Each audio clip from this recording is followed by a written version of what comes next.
आप सभी को मेरा नमस्कार और शिक्षक दिवस की हार्दिक शुभकामनाएँ। इतनी रात को अचानक से मेरे दिमाग में कुछ ख़्याल आ रहे थे जो मैं रोक नहीं पा रही थी, तो मुझे ऐसा लगा कि मुझे इस विषय में चर्चा करनी चाहिए ताकि मैं लोगों को इस बारे में सोचने पर मजबूर करूँ जो मैं सोचने पर मजबूर हो गई हूँ। मुझे ऐसा लग रहा है, मैंने काफ़ी ये सुना था कि the teachers in our country are underpaid. तो मुझे ऐसा लगता है कि ये बहुत हद तक सही है, क्योंकि कहीं न कहीं हम जो कुछ भी होते हैं, हमें एक गुरु की, एक गाइड की ज़रूरत तो पड़ती ही है। और हम जो भी कर पाते हैं लाइफ में, कहीं न कहीं उस टीचर का उसमें बहुत ज़्यादा इन्फ्लुएंस तो होता ही है।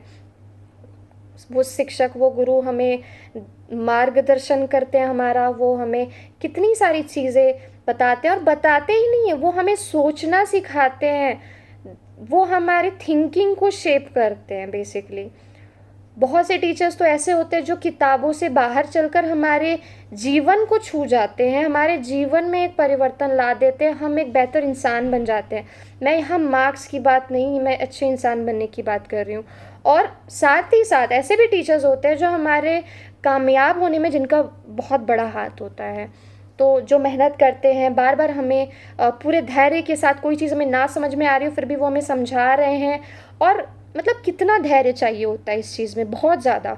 मतलब अभी अगर आप किसी से बात कर लो, कोई आईटी प्रोफेशनल है, उससे बात कर लो, तो अ, उस वो टीचर क्यों नहीं है? वो टीचर इसलिए नहीं है, या तो चॉइस से नहीं है, पर अगर उन्हें ये मतलब दिया जाए ना कि आप चलो, आप बच्चों को पढ़ाओ, और उन्हें अगर इस रिस्पॉन्सिबिलिटी दी जाए ना, तो कहीं न कहीं घबरा जाएँगे। उन्हें ऐसा लगेगा कि ये तो बहुत ही धैर्य वाला काम है।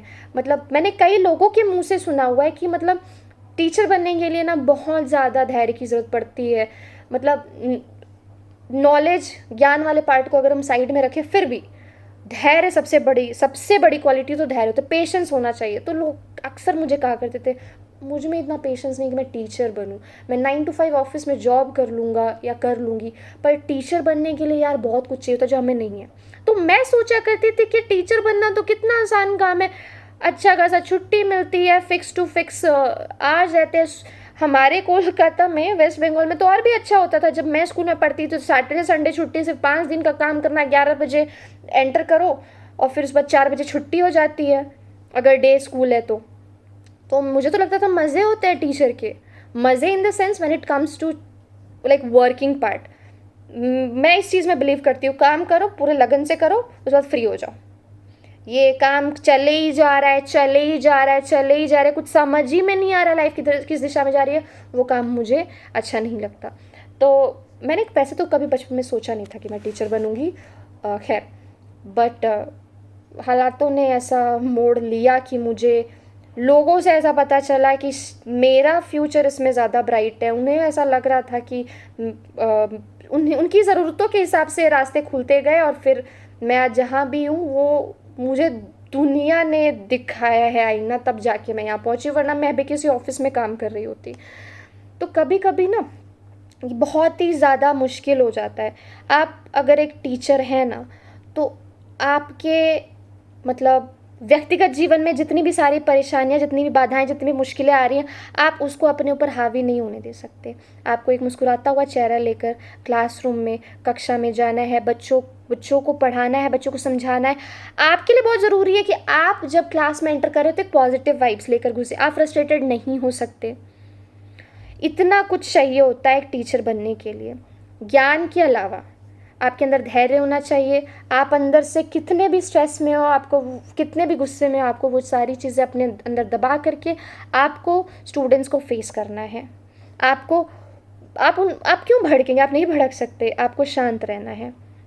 अगर आप भड़क गए तो शायद आपके तो वहीं पे आपने वो पेशेंस वाली टेस्ट को आप फेल कर गए उस चीज़ को। खैर, तो ये अच्छी चीज़ें हैं। खैर, तो अब बात ये हो गई कि टीचर्स तो खैर कहीं यहाँ होते हैं मिडल में, उनके ऊपर होते हैं कुछ लोग जो उन्हें चला रहे होते हैं, वो ऑर्गेनाइजेशन को मैनेज करने वाले लोग, the management, the owners and everyone, और नीचे होते हैं चिल्ड्रन। डायरेक्ट कनेक्शन टीचर्स का और चिल्ड्रन का होता है, बच्चों का टीचर्स के साथ कनेक्शन होता है।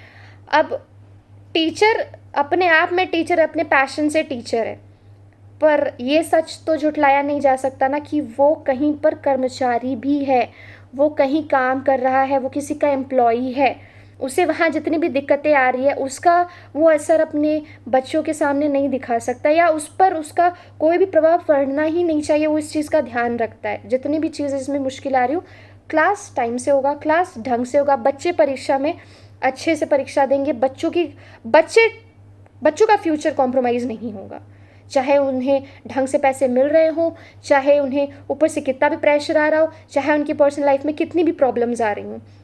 तो मैं बस ये कहना चाहती हूँ कि तो ऑर्गेनाइजेशन के पॉइंट ऑफ व्यू से देखिए, वो हमेशा नए नए लोगों को लेते रहते हैं, उनसे अच्छी खासी फीस चार्ज करते हैं। I understand everything comes with a cost, और quality education will definitely come with a cost, क्योंकि आपको एक बड़ा सा स्कूल चलाना है, इतना कुछ करना है, आई अंडरस्टैंड।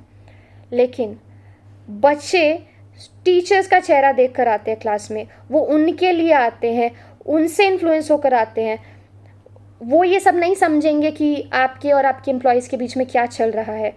आपका स्कूल अगर चल रहा है, आपका इंस्टीट्यूट अगर चल रहा है, तो आपके टीचर्स की वजह से चल रहा है। You should learn to respect your teachers. अगर आप एक स्कूल है, एक organization, so you should learn to respect them, you should appreciate them as and when required. जब आपके बच्चे अच्छा कर रहे हों और उसमें आपके टीचर की मेहनत बढ़ चढ़ कर बोल रही हो, तो वहाँ उनका अप्रिसिएशन कितना मायने रखता है। पैसों से भी ज़्यादा अगर उन्हें वो अप्रिसिएशन मिल जाए ना, तो उन्हें कितना अपने आप पर, अपनी मेहनत पर गर्व होता है, अपने बच्चों पर गर्व होता है, और वो खुश हो जाते हैं, टीचर्स खुश हो जाते हैं। फिर टीचर्स का खुश होना कितना ज़रूरी है, आप सोचो, वो वाइब वो रिफ्लेक्ट करेंगे क्लासरूम में। एक टीचर के लिए बहुत ज़रूरी कि अपना हेल्थ अच्छा रखे, फिजिकली, मेंटली, इमोशनली। कैसे रखता होगा वो अपने आप को स्टेबल? कभी किसी ने सोचा है? क्यों हर कोई टीचर नहीं है? क्यों अच्छे टीचर्स की कमी है? और क्यों मतलब क्यों कितने कुछ लोग हैं जो अच्छे टीचर्स के लिए इतने सारे पैसे लगाने को तैयार हैं, पर वो पैसे जा कहाँ रहे हैं? वो तो जा रहे हैं ऑर्गेनाइजेशंस के पास, टीचर्स तक तो पहुंच ही नहीं रहे हैं। या तो सारे टीचर्स फिर इंडिविजुअल्स हो जाएं, इंडिपेंडेंट हो जाएं, तो क्या ही फ़ायदा? फिर ट्यूशन सेंटर्स ही चले, फिर स्कूल क्यों चल रहे? तो मैं बस इतना सोच रही थी मैं इस बारे में कि एक टीचर का कितना हाथ है। स्टूडेंट्स के लाइफ में तो है, स्टूडेंट्स की तरफ से तो कोई भी शिकायत नहीं, लेकिन ऑर्गेनाइजेशन के ग्रोथ में एक टीचर का कितना बड़ा हाथ होता है। और are they really remunerated accordingly? Is it really equivalent to the time, effort and whatever they given to that organisation? Kindly think and let me know. नमस्कार।